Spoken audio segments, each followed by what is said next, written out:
One of the hardest things about putting your work into the world is this.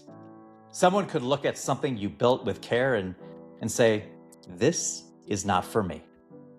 And when the work is personal, that can hurt more than we want to admit. Because you're not just selling a product, you're offering your thinking, your experience, your point of view, the thing you've spent a long time trying to make useful for other people. So when somebody opts out, it's easy to hear something they may not even be saying. You hear, you got it wrong. You hear, this does not work. You hear, maybe I'm not good enough to do this. And I had a real reminder of that this week while leading the first live room of the Marquee.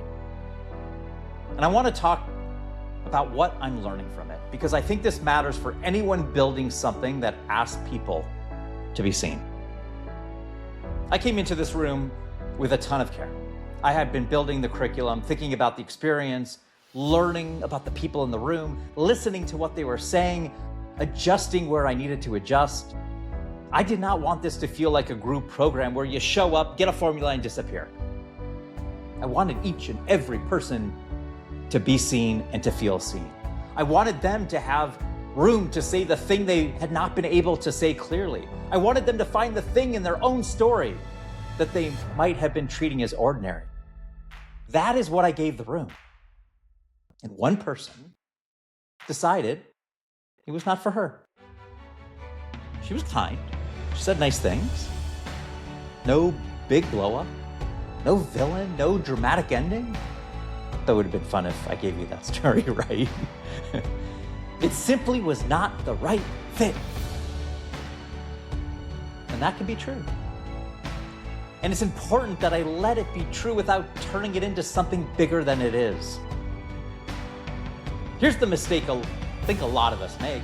We take one person's answer and turn it into a verdict on the whole thing.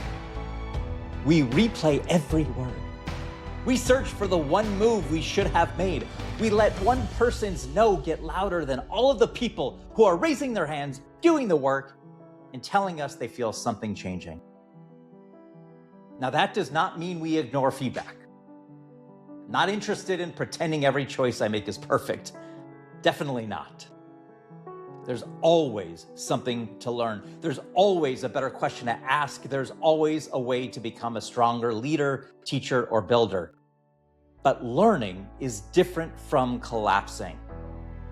Listening is different from handing one person the pen and letting them rewrite the whole story. There are two questions I need to hold at the same time.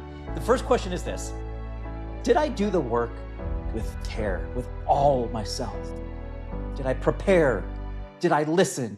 Did I make room for others? Did I bring what I said I was going to bring? And the second question, arguably more importantly than the first, was this the right fit for that person?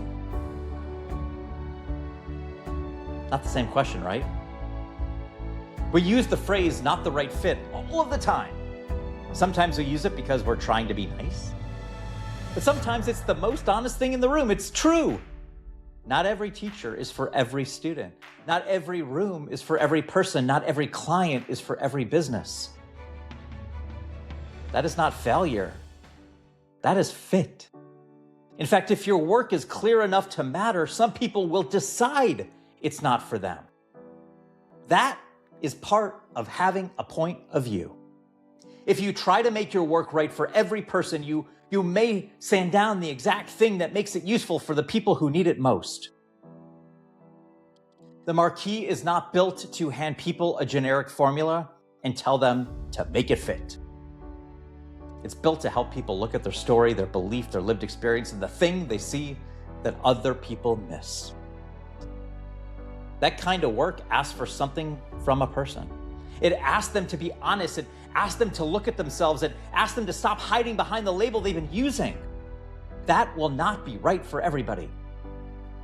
And I'm learning that I do not need it to be. This is the part I needed to hear myself. You can care deeply and still not control the outcome. You could do everything in your power to help someone and still not be the person who can help them right now. You can make space, you can listen, you can bring your best thinking, you can adjust in real time, and a person can still decide to step away. That does not make the care fake. It does not make the work meaningless. It does not erase the people who are finding exactly what they came looking for. Care is how you show up. Control is trying to force every person to have the same response. Different things, right? The work is to care without needing to control. The work is to listen without losing yourself. The work is to make a strong room without demanding that everybody stay in it.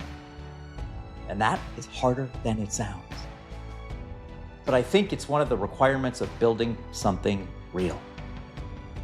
When you get a no, do not only stare at the no. Look at the full room. Look at the people who are doing the work. Look at the questions they're asking. Look at the moments where something becomes clear for them. Look at what happens when someone finally feels recognized instead of categorized.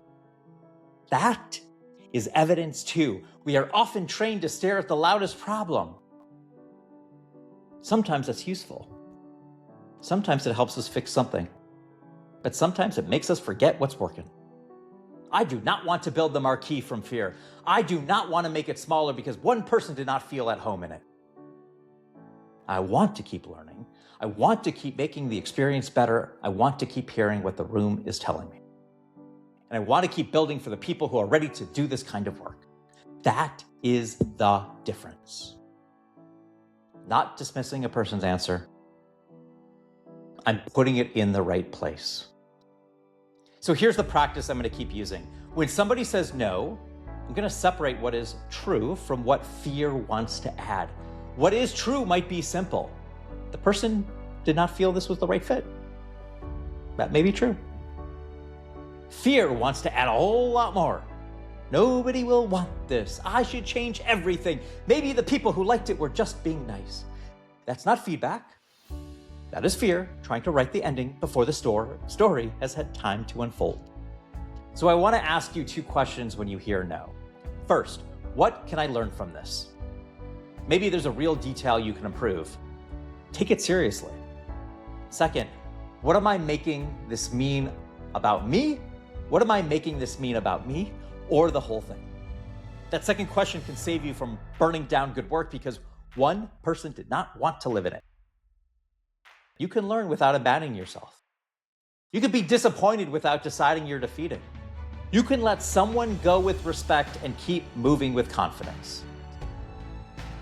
So if you are building something very personal, like I am, I hope you hear this. You will not be right for everyone. You do not have to be. Do your work with care. Listen when people give you something true. Keep the standard high. And do not let one honest no erase the people for whom your work is landing. The next live marquee room is for people who are ready to be seen more clearly.